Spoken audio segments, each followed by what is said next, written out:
Welcome to another episode of Women in Focus. Our woman in focus today is an amazing woman. I had interviewed her many years ago when she owned a pizza place. And I'll ask her the name because I've forgotten how to pronounce it. But now she has reinvented herself and from salty stuff has gone to sweet stuff. And when I talk about sweet stuff, it's like chocolates. Chocolates. Her name is Anita Verma and she's our woman in focus today. Anita, you're most welcome in our program. How are you doing? Thank you very much. Doing wonderful, thank you. Look at all these sweets that you've got. What do we have there? So we've just, this is just a demonstration of seasonal and regular products that I will be teaching people to make when I launch my chocolate school. Fantastic. I've returned to Vancouver after many years, almost a decade. Yes. And it's time to maybe start something and maybe a little chocolate school where I've had a lot of friends come and talk to me and say, could you please teach us how to make chocolate and make chocolate products and have fun things. So I thought it would be a good time to launch now that I'm back. And now you are a chef. You're wearing your chef attire. I am. What is it called? What are you? So, I mean, what is the right way of addressing you? So I was always a chef, even before I became a pastry chef and a chocolatier.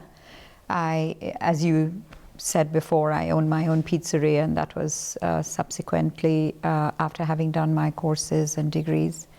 And got into the food industry and started the pizzeria called Bertolucci's. Bertolucci's. That was out in White Rock, yes. From 1996 to 2009 is when I had it. Long time, yes. Yeah. Then we moved to England. And in England, I thought it was time to reinvent myself. So I went to Le Cordon Bleu, which is a Parisian school. It's a French cooking school. And in London, UK, I did my diplôme de pâtissier, which is where I got my pastry diploma. Oh, wow. And I specialize in chocolate. And 2011, I think we came back to Ottawa. We returned, and I was very fortunate to start working with a wonderful chef, a fourth generation chocolatier called Heinrich Stuber, Chef Heinrich Stuber. And worked with him on and off, then got a job very recently with his daughter, who's fifth generation, the first lady chocolatier in her family. Oh, wow. We are all so proud of her. She is absolutely tremendous, has done a fantastic job, is doing a fantastic job, and I worked with her for a short while. In between, and currently I work with Algonquin College in Ottawa, as a lecturer of chocolate arts and techniques. That's what I do. Now, let's go back a little bit. I want to take you back to the time that you had your pizza place. Yes. Why did you want to do pizza, and how did that come about? And where were you born, and how did you come to Canada? Okay, I was born in India, in New Delhi. So you're a Delhiite. I'm a Delhiite through and through, absolutely, absolutely. Many eons ago, many decades ago. But got educated in a very good boarding school, which was the norm in that era. Right. And got married, came to Canada, and raised the family out here, had another child out here. We brought two little ones with us. Oh, I see. They were born in... They were born in India, yes. I see, okay. And then we came when they were still little. Right. And then we had the third one here in Vancouver. And soon after he was born, in fact, it was during my...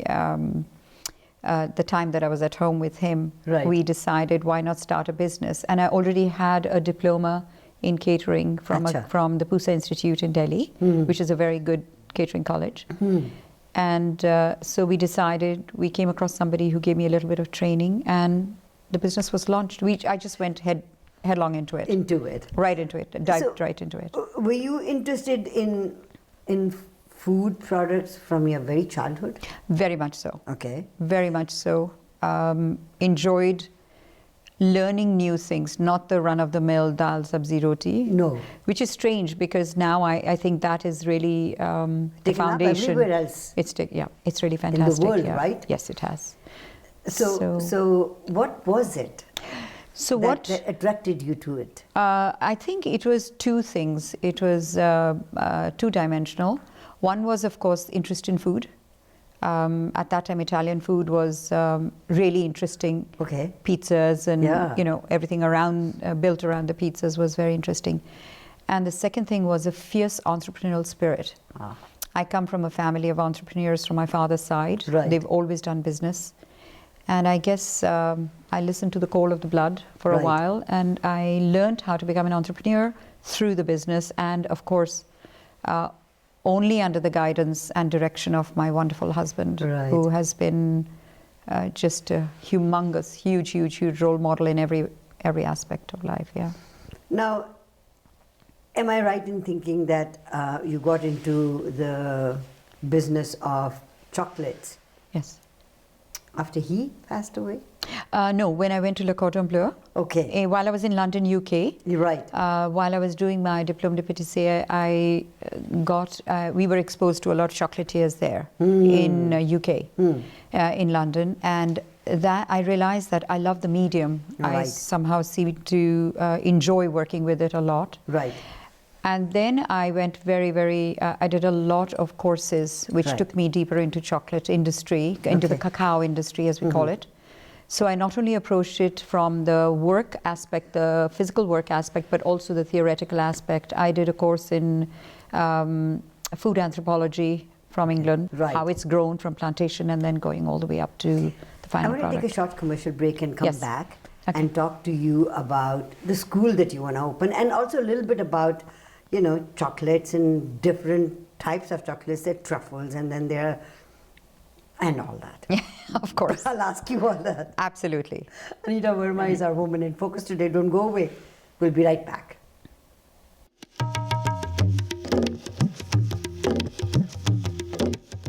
Welcome back to Women in Focus. Our Woman in Focus today is Anita Verma.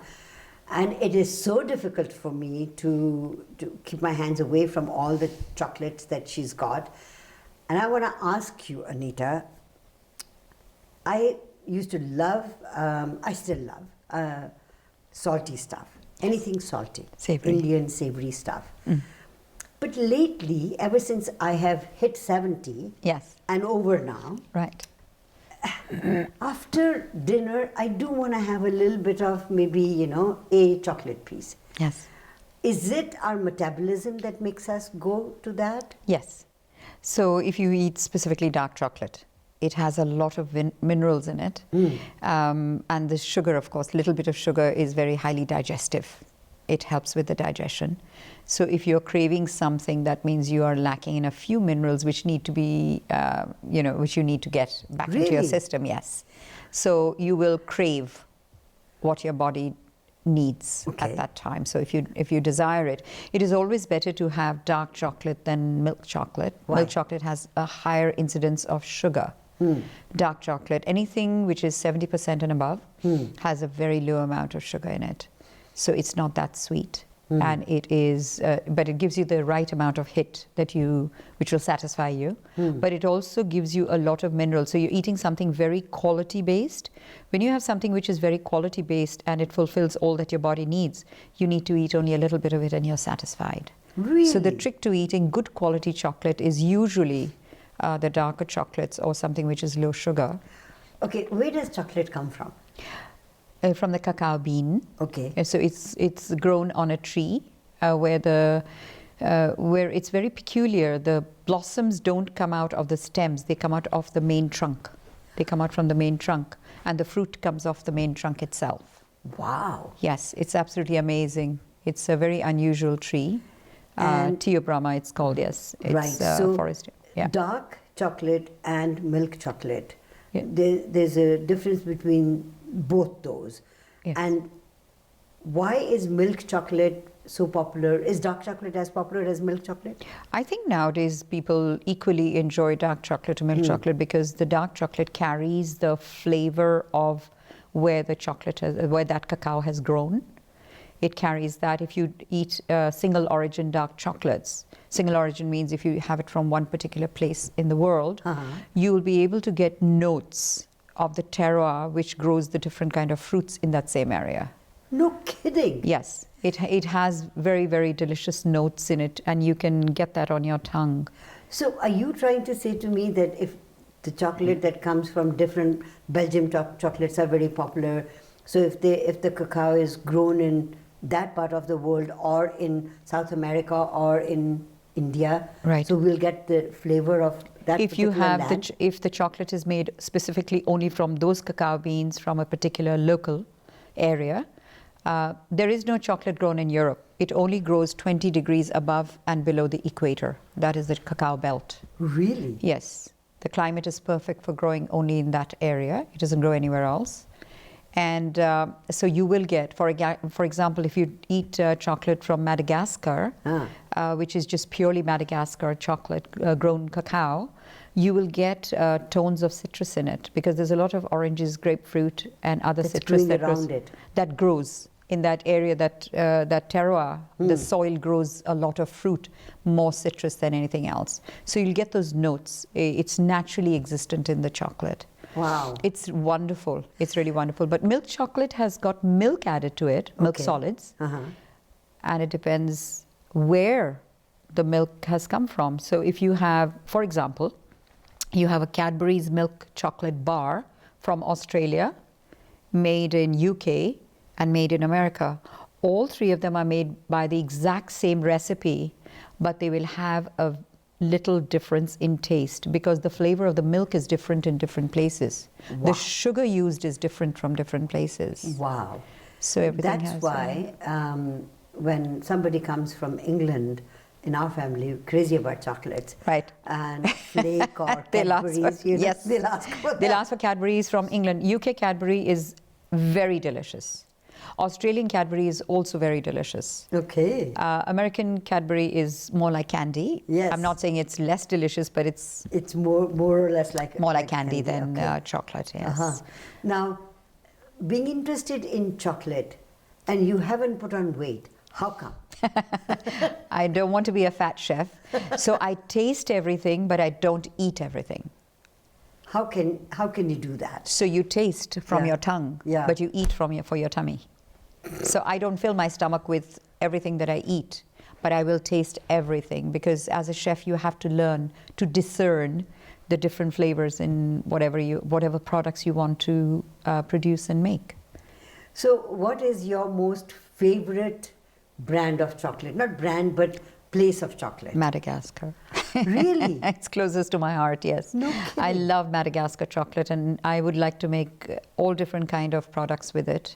We have, in our radio station, we have different producers from different countries that we program, and we have a Croatian producer. Right. At Christmas time, he brought chocolates for us, all Croatian chocolates. Yes. They were totally different Yes. from the chocolates that I had, eaten or was used to. Yes. And one of their chocolate was named Jaffa cakes. Yes. And I like Jaffa cake from England. England, yes. They're Right? delicious. This was on par, Oh, really? I tell you. Yeah. It was a chocolate bar though. Wonderful. Must have been delicious. It was So I went to teach a workshop, a 1-week workshop in Romania, in Bucharest, a few years ago while I was visiting England. So my life has always revolved around a very short trip to Vancouver since 2009, mainly living either in Europe or in Ottawa, because that's where I would work and teach. I see. But I would keep going back to England a lot. That was my base, because Right. my youngest was studying there for 7 years, and that became home base for us. Right.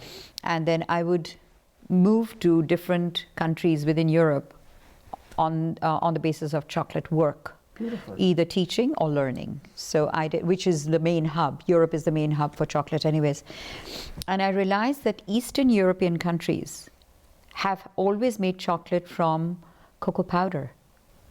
Their base of starting has always been cocoa powder, but their chocolates are absolutely delicious. Now, in the last 10 years, they have started making chocolate the same way as the rest of the world.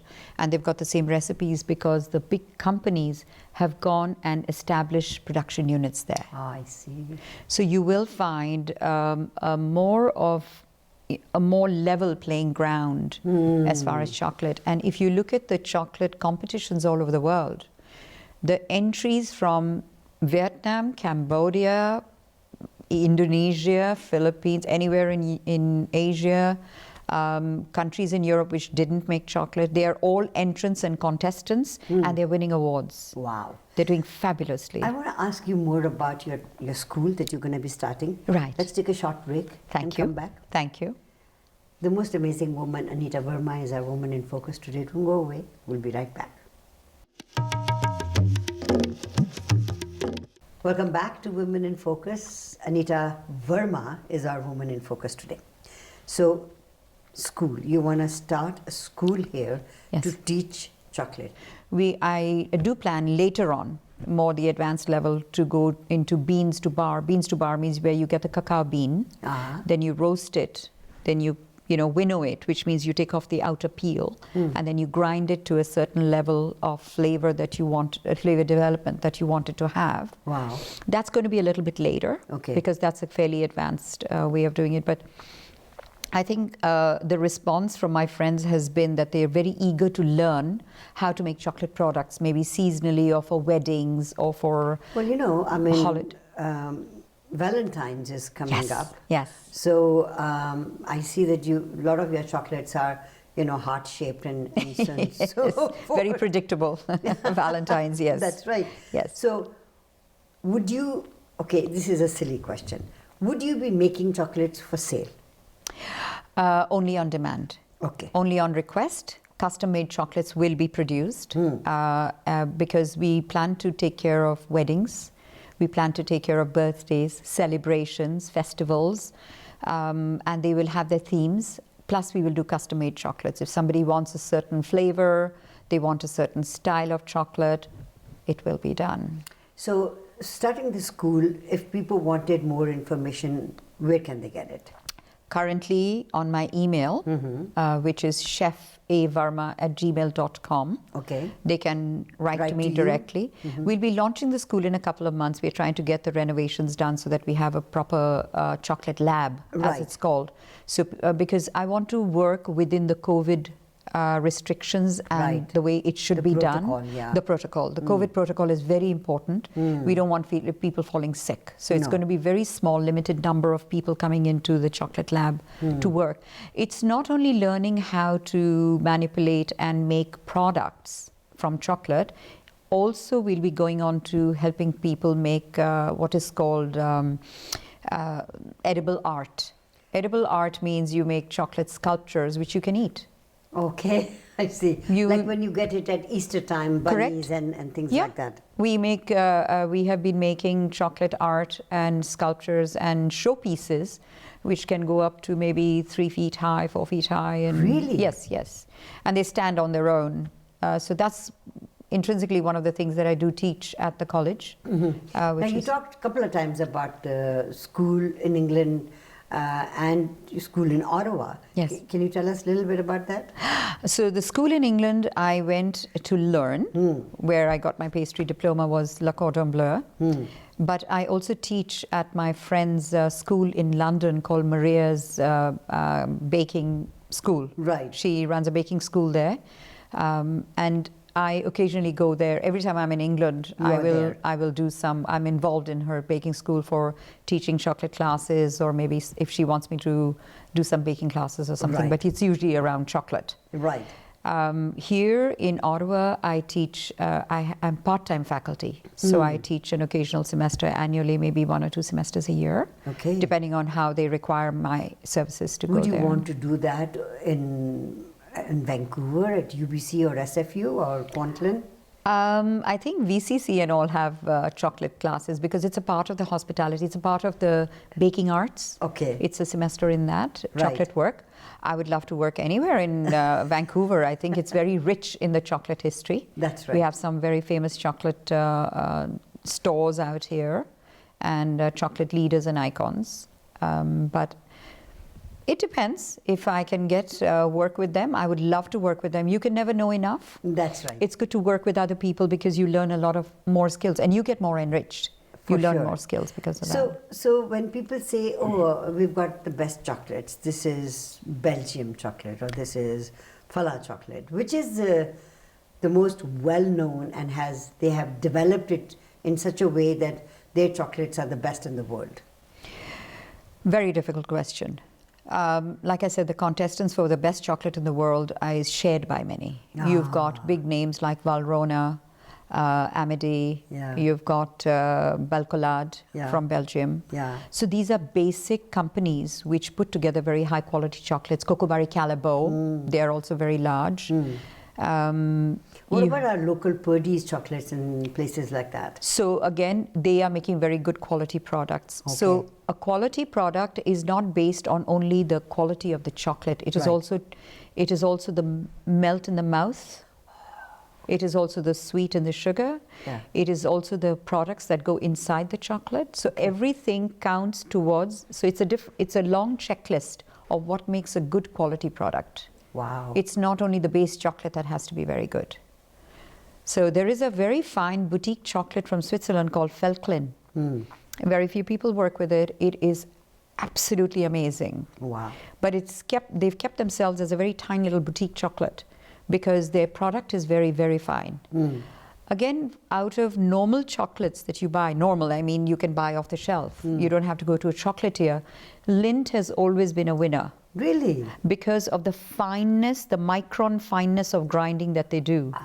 So the melt in the mouth is very quick and very, very good. Okay, wow. So that's one of the so there are, like I said, it's a checklist of different things that you can tick off. Okay. To say what makes a good quality product. You can make it yourself, Sushma-ji. Yeah, I have a friend who used to make chocolates, and his company was called Have to Have Chocolates. Oh, lovely. Yeah, Have to Have. Have to Have Chocolates, beautiful. Fareed Jamal, and stopped doing that, but he was a passionate chocolate maker. Fareed, start again. I would like to take this opportunity and thank you very much for taking time and talking to us. Thank you so much. I just wanted to tell you very quickly that we are looking into lifestyle choices of vegan chocolates and keto chocolates. Okay. Which has become the trend, hot trend. So we'll be teaching those also. So we try and keep up with the latest stuff at our school. Yeah. We're printing your name Thank you. So that people can call you and talk to you and write to you. Thank you very, very much, Sushma-ji, for having me over today. Thank you. Anita Verma has been our Woman in Focus today. Don't go away. We'll be right back.